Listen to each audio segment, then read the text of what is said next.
Selamat pagi semuanya. Dalam kesempatan kali ini, saya Larsa Tidia Putri dari Prodi Ilmu Politik bersama teman saya, Davatora Dewa Kusumo dari Ilmu Kesejahteraan Sosial, akan membahas tentang topik Islam dan kebangsaan.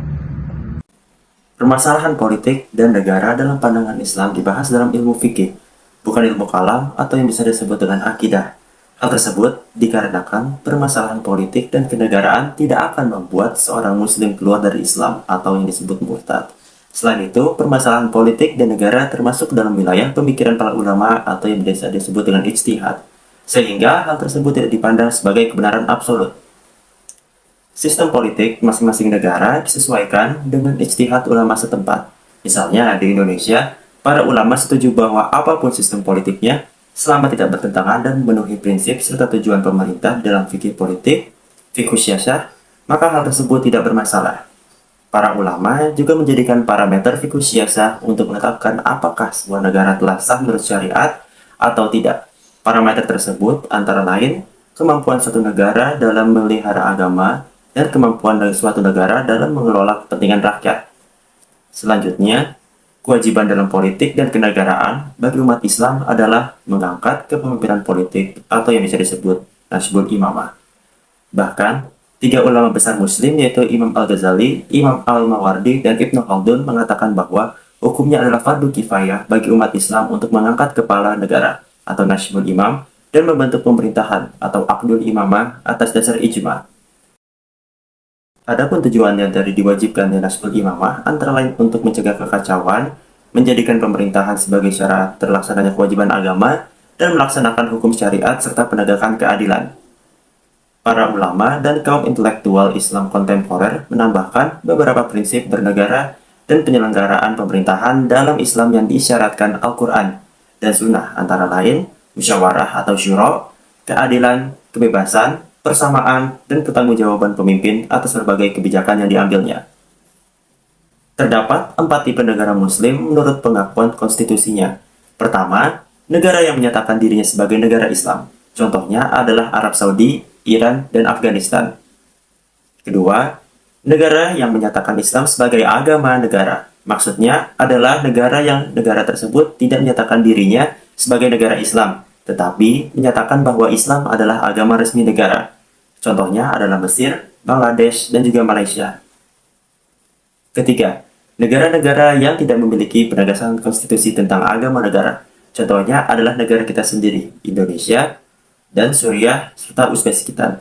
Keempat, negara yang menyatakan dirinya sebagai negara sekuler, yaitu negara yang memisahkan urusan agama dengan urusan pemerintahan.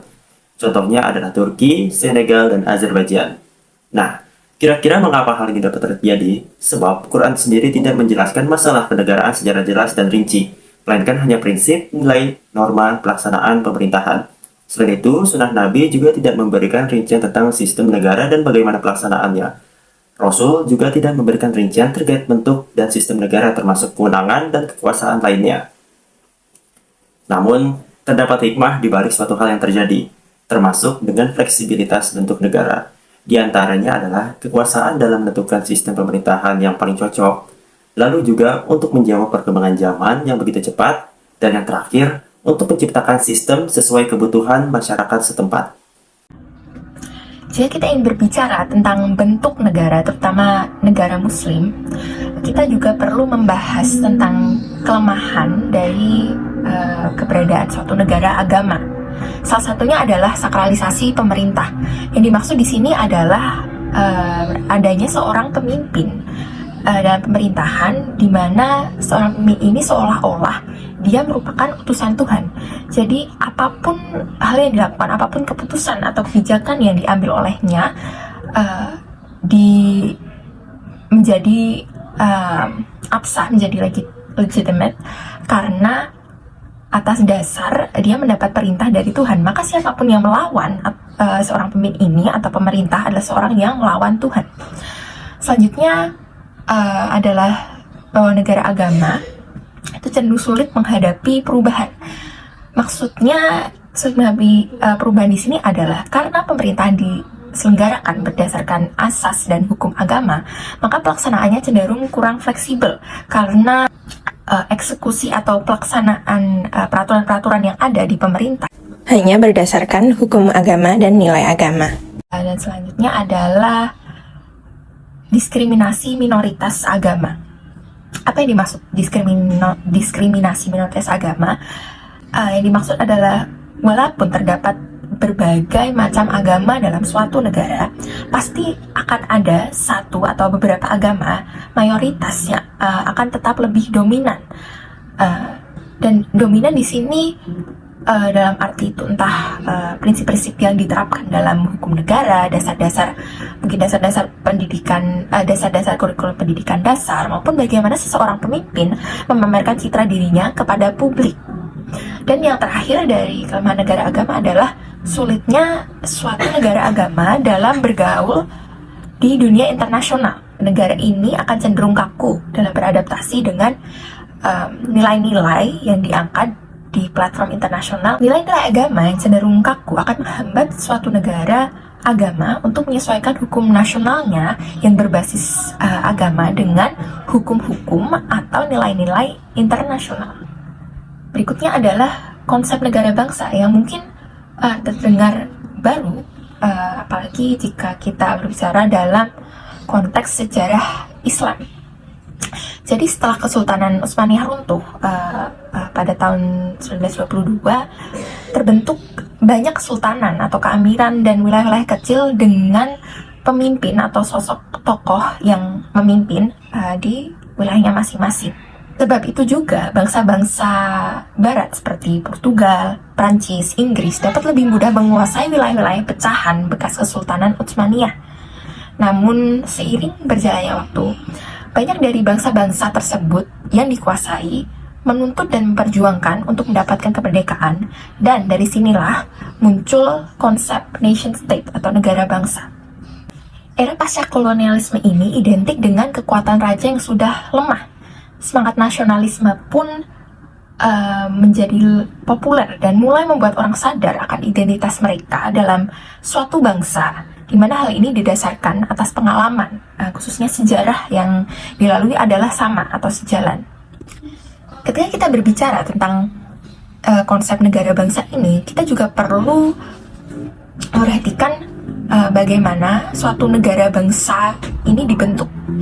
Dan karena negara bangsa ini, khususnya Indonesia, memiliki orang-orang dengan latar belakang yang berbeda, kita perlu bicara tentang kubu-kubu yang berperan dalam merumuskan dasar-dasar negara dan juga undang-undang pada awal kemerdekaan. Jadi saya ingin menyinggung sedikit tentang kubu agama versus kubu kebangsaan. Beberapa tokoh Islam, seperti tokoh-tokoh dari Nahdlatul Ulama, Muhammadiyah, dan Syarikat Islam berperan penting dalam penyusunan dasar negara. Terutamanya di Indonesia ini adalah Pancasila dan juga UUD 45. Contohnya adalah Kiai Wahid Hasyim, Abdul Qahar Muzakir, dan juga Agus Salim. Persatuan antara kubu agama dan juga kubu kebangsaan ini sangatlah rumit, kompleks, dan juga panjang. Di satu sisi ada kubu yang mendukung dasar negara berdasarkan Islam. Di satu sisi ada beberapa kelompok yang mendukung bahwa dasar negara harus merujuk pada Pancasila. Perseteruan antara kubu agama dan kubu kebangsaan ini pun berlanjut hingga sidang konstituante tahun 1959, yaitu 14 tahun setelah Indonesia merdeka. Dan walaupun hal ini telah diselesaikan dengan keluarnya dekret presiden tanggal 5 Juli 1959, hal ini dari tahun ke tahunnya selalu menjadi topik yang panas. Tuntutan untuk mengembalikan beberapa kata yang pernah tercantum dalam Piagam Jakarta, yaitu kewajiban bagi masyarakat muslim untuk menjalankan syariat-syariatnya, juga telah diungkit kembali dalam sidang tahunan MPR tahun 2000. Ketika kita berbicara tentang kubu agama versus kubu kebangsaan, kita tidak hanya memfokuskan pada aspek keagamaan saja. Pembelahan kubu ini tidak sesimpel masalah kepercayaan seseorang, akan tapi lebih kepada cara pandang terhadap hubungan yang seharusnya ada antara agama dan negara, dan bagaimana kedua aspek tersebut, yaitu agama dan negara, saling mempengaruhi satu sama lain dalam sistem pemerintahan dan politik di Indonesia. Dalam komunitas muslim di Indonesia pun terdapat dua pemahaman atau dua sudut pandang, yaitu Islam literalis dan Islam substansialis. Islam literalis dalam hal ini adalah Islam yang cenderung lebih konservatif, lebih saklek, sesuai apa yang Al-Quran sebutkan atau hadis-hadis dalam Islam sebutkan.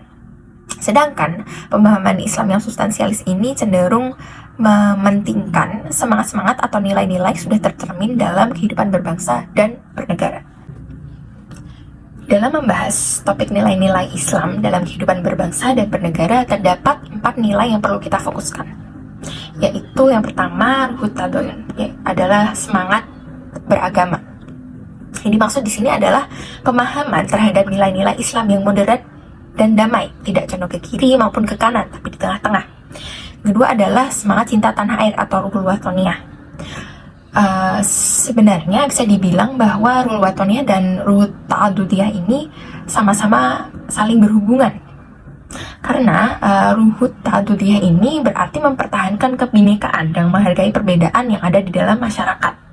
Sedangkan ruhul watoniyah adalah konsekuensi dari ruhul ta'adudiyah, yaitu bagaimana kita sebagai bangsa menjaga solidaritas dan persatuan walaupun terdapat berbagai macam orang-orang dengan latar belakang yang berbeda. Dan yang terakhir yang tak kalah penting adalah ruhul insaniyah, yaitu semangat terhadap hakikat kemanusiaan. Nilai ini lebih menekankan pada kewajiban kita sebagai member dari suatu komunitas internasional yang perlu menghormati hak-hak dasar atau hak asasi manusia yang diakui secara internasional oleh berbagai macam negara di dunia. Selanjutnya, kita akan membahas mengenai pandangan ormas dan ulama Islam tentang sistem negara dan pemerintahan di Indonesia. Pada tahun 1985, NU menegaskan bahwa bentuk negara bangsa telah diterima oleh umat Islam sebagai bentuk final. Dalam dokumen Hitah NU 1926, ini termuat beberapa poin. Pertama, negara nasional yang didirikan bersama oleh seluruh rakyat wajib dipelihara dan dipertahankan eksistensinya. Kedua, penguasa negara pemerintah yang sah harus ditempatkan pada kedudukan yang terhormat dan ditaati selama tidak menyeleweng dan atau memerintah ke arah yang bertentangan dengan hukum dan ketentuan Allah. Dan ketiga, kalau terjadi kesalahan dari pihak pemerintah, cara mengingatkannya melalui tata cara yang sebaik-baiknya. Pandangan lainnya adalah dari Kiai Haji Said Akil Siraj yang menyebutkan bahwa negara Indonesia adalah Darussalam atau negara damai, yaitu bentuk negara yang sepadan dengan negara Madinah yang dibentuk oleh Rasulullah. Sedangkan, menurut Kiai Haji Ma'ruf Amin, Indonesia merupakan Daulah Islamiyah Ma'al Mitsaq atau suatu bentuk negara Islam dengan kesepakatan. Baginya, Indonesia sama dengan negara-negara yang menyebut dirinya sebagai negara Islam. Perbedaannya hanya pada implementasinya. Di Indonesia yang terikat dengan kesepakatan atau Al-Mitsaq dengan unsur umat agama lain. Selanjutnya, Muhammadiyah menyatakan bahwa keberadaan NKRI dengan negara Pancasila telah sah menurut Islam. Lebih lanjut, Muhammadiyah melabelkan negara Indonesia sebagai Darul Abdi wa Syahadah, yakni bahwa negara Pancasila merupakan konsensus nasional dan tempat pembuktian untuk menjadi negeri yang aman dan damai atau Darussalam, menuju kehidupan yang maju, adil, makmur, bermartabat, dan berdaulat dalam naungan ridho Allah Subhanahu wa Ta'ala. Pandangan kebangsaan tersebut sejalan dengan cita-cita Islam tentang negara idaman atau baldatun thayyibatur wa rabbun ghafur. Sejarah mencatat bahwa tokoh-tokoh Islam baik dari kalangan NU, Muhammadiyah maupun dari SI berkontribusi besar dalam merumuskan Muqaddimah pembukaan UUD 1945 yang di dalamnya terdapat sila pertama berbunyi dengan kewajiban menjalankan syariat Islam bagi pemeluk-pemeluknya setelah kata ketuhanan. Namun, pada malam menjelang dibacakannya proklamasi, masyarakat non-muslim keberatan akan hal tersebut. Sehingga melalui diskusi panjang dan dengan kebesaran hati tokoh-tokoh Islam, kalimat tersebut dihapus dan diganti dengan usulan Kiai Haji Wahid Hasyim untuk menambah kalimat yang Maha Esa di belakang kata ketuhanan yang diterima baik oleh semua aliran kelompok. Namun, perlu diakui bahwa sempat muncul konflik mengenai kedudukan Islam dalam kehidupan bernegara. Terdapat gesekan antara golongan yang menginginkan Islam sebagai dasar negara dengan golongan yang menginginkan Pancasila sebagai dasar negara. Tetapi pada akhirnya konflik tersebut selesai dengan dikeluarkannya Dekret Presiden 5 Juli 1959 yang menetapkan Pancasila sebagai dasar dan falsafah negara, dan ulama pesantren menjadi salah satu barisan pendukungnya. Penerimaan umat Islam terhadap Pancasila sebagai dasar negara dicontohkan oleh NU yang meletakkan Pancasila sebagai asas organisasi NU melalui sebuah deklarasi yang disusun dalam Musyawarah Nasional NU pada Muktamar ke-27 tahun 1984 di Situbondo. Penerimaan ini dimungkinkan karena dalam pandangan NU sendiri, Islam bukanlah ideologi. Sebaliknya, Islam adalah agama Allah yang merupakan jalan hidup, sementara ideologi adalah hasil pemikiran manusia. Sehingga NU dengan tegas dan jelas memisahkan antara agama dengan negara. Pancasila adalah dasar negara, bukan agama. Keberadaan Pancasila tidak dapat menggantikan agama atau dipergunakan untuk menggantikan kedudukan agama. Meski begitu, bukan berarti agama tidak selaras dengan negara. Dalam deklarasi itu, malah dinyatakan bahwa adalah kewajiban umat beragama untuk mengamankan Pancasila agar dapat menjalankan syariat agama. Berikut adalah referensi dari presentasi kami kali ini. Dapat di-pause untuk dibaca. Kami ucapkan terima kasih yang sebesar-besarnya karena telah menonton video presentasi kami. Mohon maaf bila ada kesalahan, lalu masukan Anda terhadap kami akan sangat kami apresiasi. Akhir kalam, wassalamualaikum warahmatullahi wabarakatuh.